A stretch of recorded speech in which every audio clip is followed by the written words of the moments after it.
Magandang araw, maupay na adlaw, haaton nga tanan. Welcome kayo sa aking YouTube channel, ang Madiskarting Waray. Ngayong araw mga kawaray ay magluluto tayo ng kakaibang puto.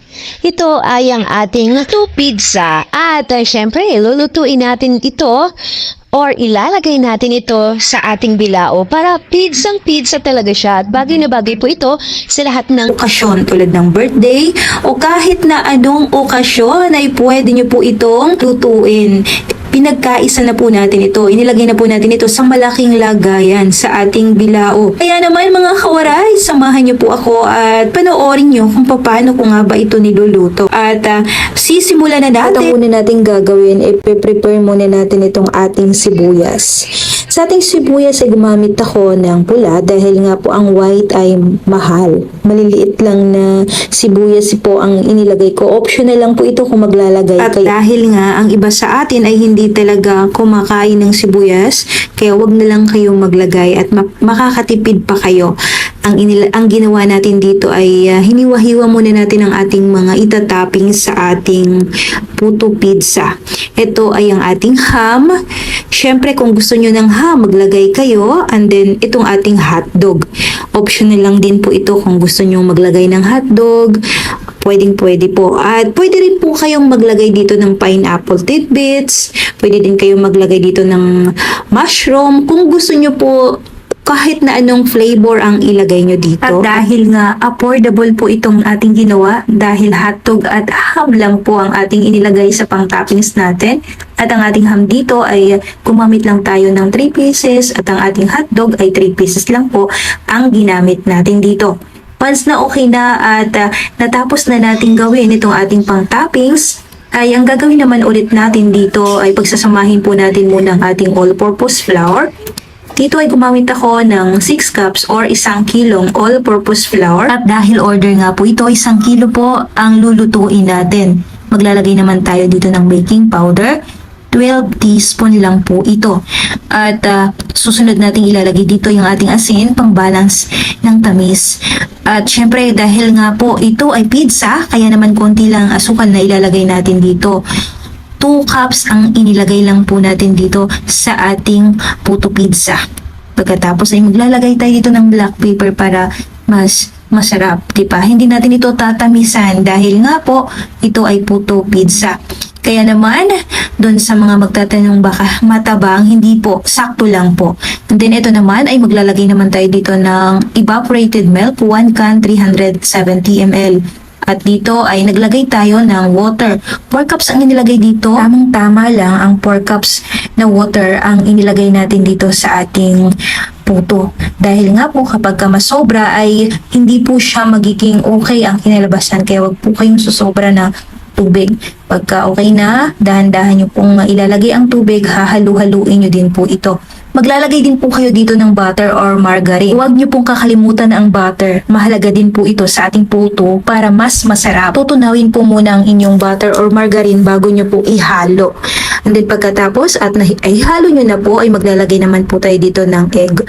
5 pieces po ito, wala na po siyang egg yolk dahil nga po ay sumobra lang po ito na egg na sa rep, kaya ito lang po ang ginamit ko. Then kung wala naman kayong egg white lang, pwede naman kayo gumamit ng egg whole. 3 pieces po ito, medium size. Yan po ang katumbas ng 5 pieces na puting egg lang po. And then ngayon ay hahaluin nyo po ito ng mabuti. Ang suggest ko sa inyo, kung gusto nyo po, ay salain nyo po para makasigurado kayo na okay na po ang inyong butter. Kaya, kapag magluluto kayo, ay siguraduhin nyo po muna na halong-halo na po ito.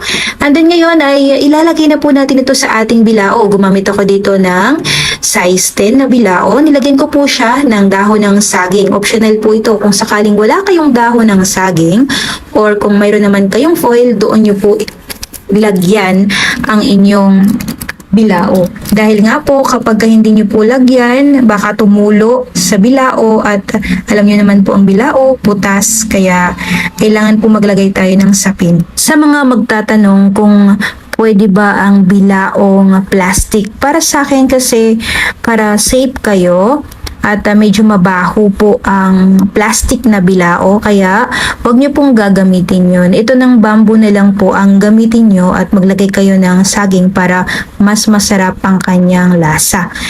May mga nagtatanong kasi sa akin kung pupwede daw ba na plastic na bilao. Hindi po siya pwede dahil mabaho po ang plastic na bilao. And then ito na nga po, nagpakulo na ako ng tubig.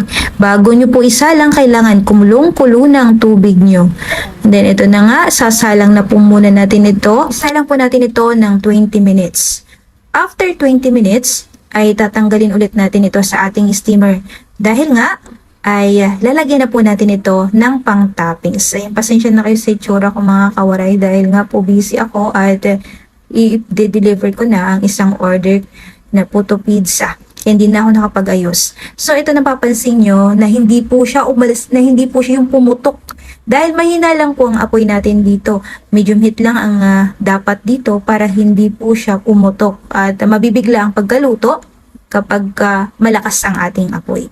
So, eto, gumamit ako ng tomato paste. Ayan, pinunas ko lang po ito sa ating puto. At suggest ko sa inyo kung gusto nyo ng pulang-pula, damihan nyo po. Depende sa inyo kung gaano karami kayo maglagay ng tomato paste. Sa akin kasi, pinakulay ko lang siya, hindi yun ganun kadami. At kung gusto nyo po ng medyo malasa pa, maglagay kayo ng tomato sauce. Pagka mailagay nyo ng tomato sauce nyo, ay tomato paste nyo, sunod nyo na pong ipatong ang tomato sauce. I suggest na gumamit kayo ng pang spaghetti, yung sweet. Pero depende na sa inyo yon kung gagamit pa kayo o optional lang naman po yun. Basta ang ating recipe dito ay tomato paste at tomato sauce. Ang unang i-apply ay tomato paste, ang sunod ay tomato sauce. And then, ilalagay naman natin dito ang ating ham. I-arrange na po natin ito. Depende sa inyo kung paano nyo po ilalagay ang inyong ham. At alam ko naman na mas may kakayanan pa kayong mag-arrange ng inyong ham. At syempre, kapag mailagay na natin ang ham dito ay isusunod natin pong ilagay ang ating hotdog. Nasa sa inyo yan kung hotdog ba or maglalagay pa ba kayo ng Hawaiian pizza. Parang ganun, may mga flavor kayo. Hawaiian tulad ng tidbits. Ayan, maglalagay kayo para mas malinamnam. At syempre, maglagay din po kayo ng cheese. Ayan, ito yung pinaka-last nating ilalagay, itong ating toppings. Mushroom, kung gusto nyo po, pwede po kayong maglagay.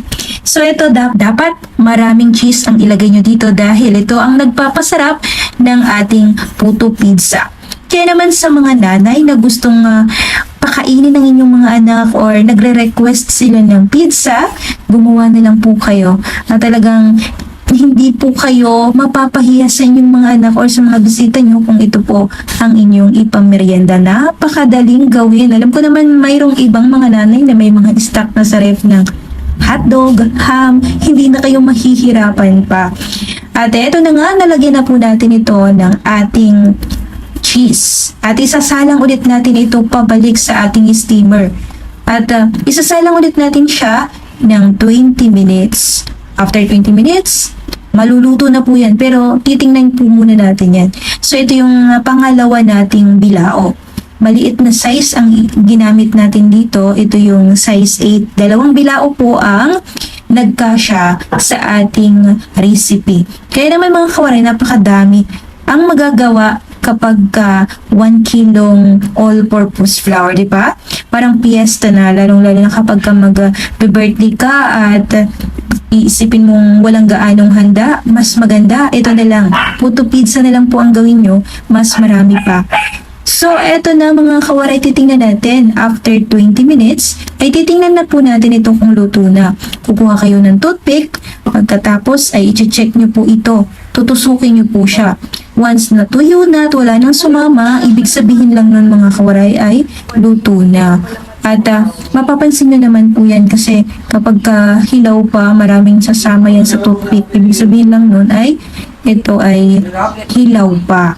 Kaya naman madadagdagan nyo po yan at i-continue nyo lang po sa pagluluto. Huwag nyo pong madaliin dahil papangit ang lasa kapag tanggalin nyo po agad sa inyong steamer at akala nyo ay luto na. Nga pala, ang tips ko sa inyo, kapag ka nagluluto kayo nito, kapag patubo or paalisa na ang inyong puto, huwag nyo pong tatanggalin ang takip. Kailangan uurasan nyo po ito. Ang suggest ko, bago nyo po tanggalin ang takip ng inyong steamer, kailangan inuurasan nyo ang inyong pag-i-steam kasi basta hindi nyo po orasan at tanggalin nyo po ang inyong takip, lulugbog po agad ang inyong puto. Hindi siya magandang tingnan. So, eto na mga kawaray, natapos na nga po natin ito, di ba? Napakarami na po natin itong mapapakain kung sakaling ito'y hindi order. Marami na po ang mapapakain dito sa ating puto pizza. Pwede ito sa darating na mga okasyon tulad ng moving up sa school. Malapit na po kasi ilang buwan na lang. Graduation na. 'Di ba? May mga nanay na magdadala sa school. Dito mga kawaray, makakatipid kayo. 2 bilao na. Pwede nyo na po itong dalhin sa school nyo mga kawaray.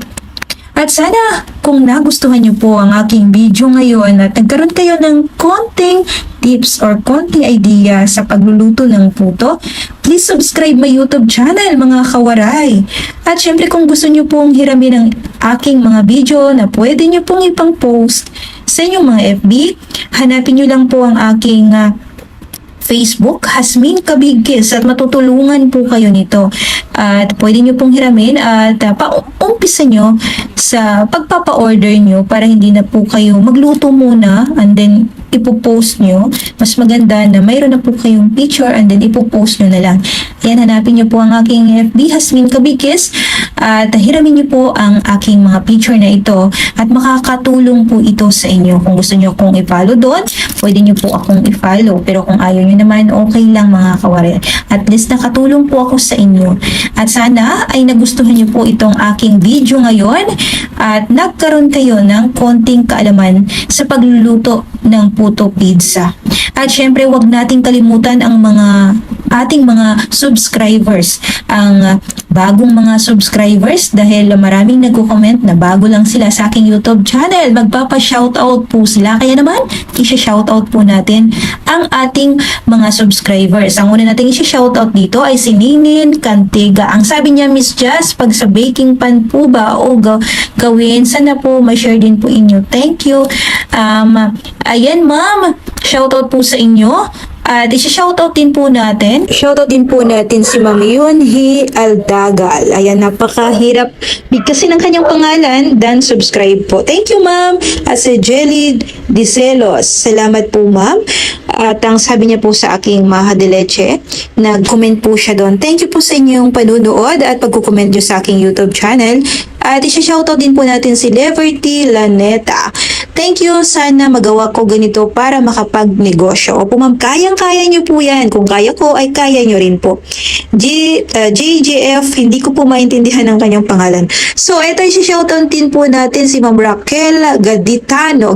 Masarap yan pag nilagyan pa ng coconut cream. Yung palaman mo, madam. Malasa, masarap yung coconut cream. At syempre, shoutout din natin si Jane Babayongon. New subscribers po. At shoutout din po natin si Maria Isabel Hernandez. Wow, napakasarap talaga. At shoutout din po natin si Ma'am Folina Milad. Wow, ang sarap, ang sabi niyo po. At shoutout din po natin si Leia Rapol. Ayan, palagi siyang nanonood at nagko-comment dito sa ating YouTube channel. Thank you, Ma'am Leia Rapol. Thank you for sharing po, Ate Joss. At isi-shoutout din po natin si Diana Gatchalian. Diana Gatchalian, sarap ng gawa mo. Gagawin ko po yan. At si Marilyn Herrera. Ang sabi niya ay number 1. Thank you, ma'am, sa panunood niyo sa aking YouTube channel. At si Jerry Lotiro. Thank you for sharing. God bless. Nelita Lorisma. I try na magluto ng mga luto nyo. Thank you, ma'am, sa panunood nyo sa aking YouTube channel. At i-shoutout din po natin si Edjan Rola. Wow, mukhang masarap. Yan, kamote jam. Gawa na lang ng kamote. Try ko. Sana nga po masarap din. Napakasarap din po nito, ma'am. At si Hyun Choi. Hindi ko po maintindihan ang kanyang pangalan. So, ayan, i-shoutout din po natin siya. At ang sabi niya, ang mga recipe na binabahagi mo sa kanila ay tiyak na magiging napakasikat kung sila ay tinatampok doon. Magiging isang matalinong hakbang para sa iyo, dagdag mga tao. At syempre, shoutout din po natin si Mary Joy Larayos. Ang sabi niya, bagong subscriber here. Thank you, ma'am. At si John Mar at si Mark Chan Mendoza. Hello po, hindi ako waray pero love ko po mga luto mo from Mindanao. Hi, shoutout sa lahat ng mga taga Mindanao dyan. Shoutout po sa inyong lahat. At si Arlene ni Damo. Shoutout sa inyo. Shoutout din natin si Eric Arandia TV. Good day po, ma'am. Salamat po sa idea na pang negosyo. Tingin pa lang, masarap na. At shoutout din natin si Jerlyn Galiego. Favorite ko yan ngayon lang, naway makaluto rin ako pag may budget. Napakasarap din po nito. At syempre, huwag nating kalimutang shoutout si Ayesha. Shoutout sa inyong lahat, sa lahat ng mga nanunood dito sa aking YouTube channel. Mag-comment lang kayo at isi-shoutout ko po kayo. Hanggang sa susunod mga kawaray. Thank you and God bless po sa ating lahat.